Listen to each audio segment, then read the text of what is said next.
অহা পৰহি দিনাখন 17 তাৰিখে আমাৰ ৰাজ্যিক সভাপতিৰ নিৰ্বাচন প্ৰক্ৰিয়া সম্পূৰ্ণ হ'ব। অহাকালি নিশা 7 বজালৈকে মনোনয়ন পত্ৰ দাখিলৰ সময় থাকিব। যদি এখন মনোনয়ন পত্ৰ থাকে তেতিয়াহ'লে আমাৰ 17 তাৰিখে 11টা বজাত তেখেতক সভাপতি হিচাপে ঘোষণা কৰা হ'ব, যাৰে নামাংকন পত্ৰ থাকে।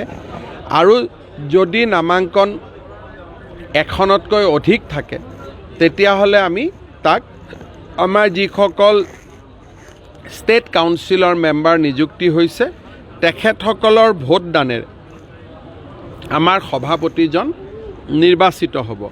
কিন্তু আমাৰ দলৰ পৰম্পৰা, অহাকালি আমাৰ ৰাষ্ট্ৰীয় সাধাৰণ সম্পাদক সুনীল বানচালজী আহিব, সম্বিত পাত্ৰ আহিব আৰু আমাৰ প্ৰভাৰী হৰীশ দ্বিবেদী আহিব। তিনিওগৰাকীয়ে আমাৰ দলৰ নেতৃবৃন্দৰ লগত কথা পাতি সভাপতি পদৰ বাবে যিমান দূৰ সম্ভৱ এজন উমৈহতীয়া প্ৰাৰ্থী স্থিৰ কৰিব আৰু সন্ধিয়া 7 বজাৰ পৰা নামাংকন পত্ৰ দাখিলৰ প্ৰক্ৰিয়া আৰম্ভ হ'ব। আৰু শ্ৰী গজেন্দ্ৰ সিং শেখাৱত কেন্দ্ৰীয় মন্ত্ৰী, তেখেতে নিৰ্বাচনী পৰ্যবেক্ষক হৈ অহাকালি ৰাতি গুৱাহাটীত উপস্থিত হ'ব। চাওক, গোটেই কথাটো ভৱেশ কলিতা ডাঙৰীয়াই যোৱা সময়খিনিত আমাৰ দলক সুন্দৰভাৱে নেতৃত্ব দিছে। কিন্তু আমাৰ দলৰ নিয়ম হ'ল যে সভাপতিজন কৰাৰ আগতে দলৰ এটা বিশেষ পৰ্যবেক্ষকৰ দল আহি আমাৰ সকলোৰে লগত কথা পাতি এজন ঐক্যমতৰ প্ৰাৰ্থী নিৰ্বাচিত কৰিব। আৰু সেই ঐক্যমতৰ প্ৰাৰ্থীজন কোন হয় আজিয়ে মই ক'ব নোৱাৰোঁ, যিহেতু সেই প্ৰক্ৰিয়াটো অহাকালি হ'ব।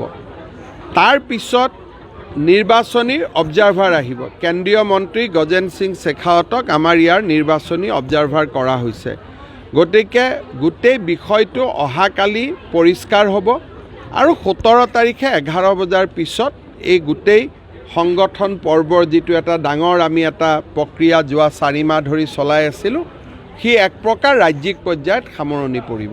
4খন জিলাৰ আমাৰ দলৰ নিয়ম মতে 50% জিলা হ'ব লাগে। ৰাষ্ট্ৰীয় সভাপতিৰ ইলেকশ্যনৰ কাৰণে 50% জিলা আৰু 50% ষ্টেট তাৰ ইলেকশ্যন প্ৰক্ৰিয়া সম্পূৰ্ণ হ'ব লাগে। আৰু আমি 50%ৰ জেগাত অলমষ্ট 90% কৰিলোঁ। গতিকে সেইটো কাৰণে এতিয়া 4খন জিলা যেতিয়া সময় সুবিধা বুজি নতুন সভাপতিয়ে কৰিলে হ'ব। তাত আৰু সাংগঠনিক নিৰ্বাচন নহয়। এই 4খন জিলা যি বাকী আছে, দলৰ নৱনিৰ্বাচিত ৰাজ্যিক সভাপতিয়ে কথা বতৰা পাতি এই 4খন জিলাত নতুন সভাপতি নিয়োগ কৰিব।